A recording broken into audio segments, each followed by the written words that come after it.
आज हम देखेंगे class 10th maths chapter number 5 arithmetic progression. इसे शॉर्ट में एपीपी कहते हैं। आज हम इसके बारे में पढ़ने वाले हैं, ठीक है। तो आराम से देखिए इस चैप्टर को। इस चैप्टर में बहुत सारे कॉन्सेप्ट भी हैं और इसमें से सीबीक्यू भी बनते हैं और केस बेस्ड स्टडी वाले क्वेश्चन भी बनते हैं, तो ध्यान से देखिएगा इसे, ठीक है। अर्थमेटिक प्रोग्रेशन, सबसे पहले यहाँ बात करते हैं प्रोग्रेशन की। प्रोग्रेशन का मतलब क्या होता है? आगे बढ़ना, प्रोग्रेस करना। बट आगे बढ़े तो आगे कैसे बढ़ना है? तो आगे बढ़ने का हमारे पास एक तरीका होता है कि जैसे मैं एक नंबर लिखता हूँ, यहाँ पर 1 लिखा मैंने, अर्थमेटिक है तो मतलब नंबर उससे रिलेटेड है।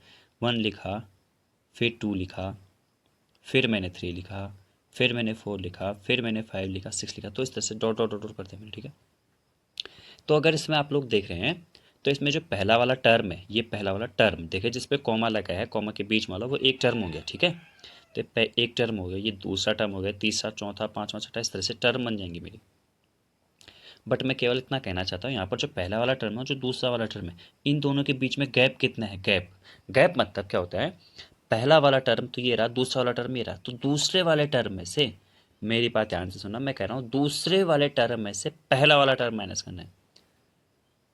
तो कितना आ गया? 1। अब इसमें से हर किसी के बीच में अगर हम देंगे, यहाँ से अगर मैं करता हूँ 3 -2, तो ये भी कितना आ गया? 1 आ गया।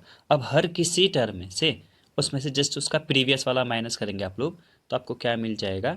डिफरेंस पता चल जाएगा। और डिफरेंस एक जैसा ही होना चाहिए। अगर डिफरेंस एक जैसा अगर हमारा नहीं हुआ तो इसका मतलब है ये एपी नहीं है, ठीक है। अब जैसे मैं यहाँ पर एक और चीज़ लिख रहा हूँ, ठीक है। देखिए बच्चों, जैसे मैं यहाँ पर लिखता हूँ, एक एपी लिखता हूँ 2 4 6 8 10, इस तरह से मेरे आगे आगे होते रहेंगे। बट अगर मैं बात करूं, यहाँ पर जो पहला वाला टर्म है, पहले वाले टर्म को क्या कहते हैं बच्चों? ए और 1 कह दिया हमने। A1 पहला वाला टर्म, A2 यानी कि दूसरा वाला टर्म, A3 यानी कि तीसरा वाला टर्म, A4, इसी तरह से A5 A6 and so on, आगे को होते रहेंगे। बट अगर मुझे डिफरेंस निकालना पड़ेगा कभी, तो दो टर्म में इसमें से कोई सी भी टर्म उठा लूंगा, ठीक है। उसमें से हमेशा क्या करूंगा, जो इसके पहले वाले टर्म है उसे माइनस करेंगे, ठीक। जैसे कि मतलब आप लोगों ने यहाँ पर 8 उठा लिया, ठीक है। तो 8 उठा लिया मैंने, तो 8 के जस्ट पहले कौन सा है? 6 है। तो मैं 6 को क्या करूंगा? माइनस करूंगा। 8 में 6 गया 2। अब ये क्या चीज़ आया? अब ये जो चीज़ आया है इसे बोलते हैं डी, कॉमन डिफरेंस। अगर एपी में देखिए, 4 में से 2 माइनस हुआ, 2 बचा, 6 में से 4 माइनस हुआ, 2 बचा, 8 में से 6 माइनस 2, 10 में से 8 माइनस 2। तो इसमें से हर एक के बीच में गैप इक्वल इक्वल है ना। अगर हर एक के बीच में गैप इक्वल इक्वल है तो हम उसे क्या बोलेंगे? एपी।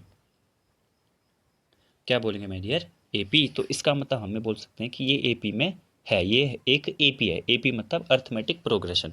अर्थमेटिक मतलब नंबर लिखे हैं, प्रोग्रेशन मतलब उसमें आगे को बढ़ रहा है। अब जरूरी नहीं आगे को बढ़ रहा है, हम इसे ऐसा भी लिख सकते हैं, जैसे यहाँ पे लिखा मैंने 10, फिर लिख दिया मैंने 7, फिर लिख दिया मैंने 4, फिर लिख दिया मैंने 1, और फिर लिख दिया मैंने -2। देखो माइनस के नंबर भी हो सकते हैं, ठीक है, इसमें कोई दिक्कत वाली बात है नहीं।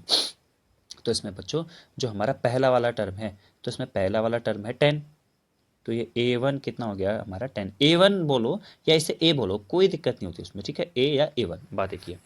अब इसमें जो दूसरा वाला टर्म है वो कितना है? 7।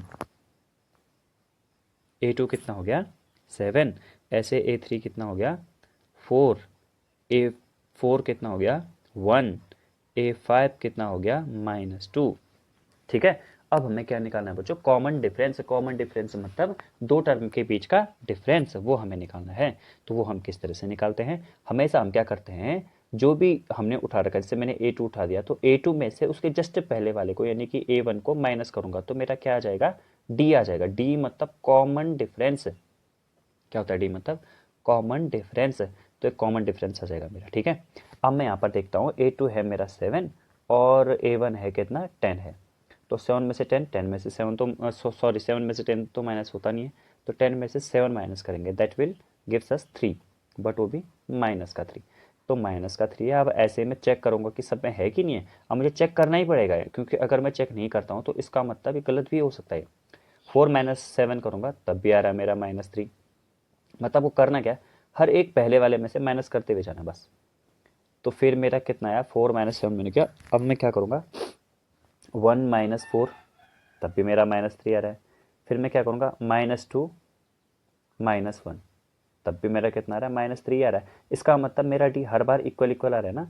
अगर मेरा डी हर बार इक्वल आ रहा है तो इसका मतलब ये जो चीज़ है, ये जो मैंने यहाँ पर लिखा है 10 7 4 1 2, ये एक प्रोग्रेशन जो मैंने लिखी है अर्थमेटिक नंबरों की प्रोग्रेशन, वो किस में बच्चों, एपी में है। तो इस तरह से मुझे पता चल जाता है, ठीक है, कि ये एपी में है करके। चलिए आप लोगों से फिर से एक क्वेश्चन है यहाँ पर, वो पूछता हूँ मैं, ठीक है। तो मैंने लिखा यहाँ पर जैसे 17 25 31 34 40, जैसे मैंने ये लिख दिया। अब मुझे चेक करना है कि एपी में है कि नहीं है। अब ऐसा नहीं कह सकते कि पहले को देकर दूसरे को देकर इस तरह से अगर हम बोल देंगे तो गलत हो जाएगा हमारा। तो हम क्या करेंगे बच्चों, जैसे पहला वाला टर्म तो 17 हो गया, दूसरा वाला टर्म 25, तो 25 में से 17 को माइनस करेंगे तो हमारा कितना आ रहा है, 8 आ रहा है। अब मुझे पता चल गया कि 8 में है। यहाँ 31 में से 25 को माइनस करेंगे, यहाँ 6 आ रहा है। अरे नहीं, ये तो इक्वल इक्वल आना चाहिए ना, बट इक्वल आ ही नहीं रहा है। जब आ ही नहीं रहा है तो मुझे आगे चेक करने की ज़रूरत ही नहीं है। मैं साफ साफ ये कह सकता हूँ कि this is not N A P, this is not N A P. ठीक है, आप लोग को समझ में आ जाएगा, बहुत ज़्यादा ईजी है ये, इतना कोई दिक्कत वाली बात इसमें है नहीं। ठीक है, अब यहाँ पर है एक्सरसाइज 5.1, इसी में हमको सिर्फ चेक करना है और बताना है कि एपी है कि नहीं है। देखिए, in the following situation, in which of the following situation does the list of the number involved make an arithmetic progression in mind। मतलब इनमें से जो सिचुएशन हमें दी है उसमें हमें क्या बनाना है, अर्थमेटिक प्रोग्रेशन बनाना है सबसे पहले तो। फिर हमें चेक करना है कि वो एपी में है या नहीं है, तो इसे हमें चेक करना है। ठीक है, तो सबसे पहला वाला है the taxi fare after each kilometre when the fare is 15 for the first kilometre and ₹8 for each additional kilometre. जैसे ये ऐसा बोल रहा है, फेयर का मतलब होता है भाड़ा, किराया। तो पहले का किलोमीटर का तो फिक्स है, 15 रुपये तो लंगे लंगे। उसके बाद अगले नेक्स्ट कितना है, फिर 8 रुपये बढ़ते हुए जाएगा। तो जैसे 15 है, 15 में 8 प्लस करेंगे तो ये 23 हो जाएगा। फिर 23 में फिर 8 प्लस करेंगे तो ये 31 हो जाएगा। फिर इसमें 8 प्लस करेंगे तो ये 39 हो जाएगा। ठीक है, ये इसमें इन्वॉल्व मेरा नंबर्स आए। Taxi fare after each kilometre when the fare is 15 for the first kilometre and 8 for each additional kilometre. हर एक एडिशनल किलोमीटर के लिए 8 रुपीज़ जो है ऐड हो रहे हैं। देखिए क्या इसमें एपी में है, तो हम इसे चेक करेंगे। ठीक है, तो मेरे पास यह, तो मैं इसे चेक करूंगा। 23 में से 15 माइनस करूंगा, मेरा उतना ही आना चाहिए। 31 में से 23 माइनस करूंगा, मेरा जो पहला है उतना ही आना चाहिए। 31 में से 23, अब 39 में से 31 माइनस करूंगा तो मेरा उतना ही आना चाहिए। देखिए 8 आ रहा है, यहाँ पर भी 8 आ रहा है, यहाँ पर भी 8 आ रहा है। इसका मतलब ये क्या है, एपी में है। So this is in AP. तो इस तरह से मैं लिख लूंगा। ठीक है मेरी यार, ये सारे के सारे क्वेश्चन सबके सब में बस चेक करना है, बस और कुछ नहीं करना आप लोगों को, सिर्फ और सिर्फ क्या करना है, चेक करना है। तो पहला वाला क्वेश्चन हम इस तरह से बनाएंगे। ठीक है, आगे आने वाले क्वेश्चन है उनको भी मैं बताऊंगा, आराम आराम से बताऊंगा, इस तरह से धीरे धीरे से, और आप लोग इजिली कर पाएंगे। ठीक है, तो अभी हमने क्या क्या सीखा, अभी हमने कुछ चीज़ों के बारे में जानकारी ले ली है। तो वो किस किस के बारे में हमें पता चल गया, हमें पता चल गया ए किसे कहते हैं, बोलो ए किसे कहते हैं।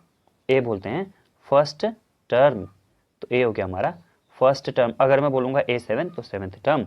अब ऐसे ही जो मैं बोलूंगा अगर डी तो डी क्या है, डी मतलब है मेरा कॉमन डिफरेंस, जो उनके बीच में डिफरेंस आता है ना, अगर वो कॉमन डिफरेंस एक जैसा हुआ तब तो एपी में है। ठीक है, अब इसके बाद मैं बताऊंगा एन के बारे में, एन के बारे में, एन के बारे में, फिर वो हम अगले वाले क्लास में डिस्कस करेंगे उसे। ठीक।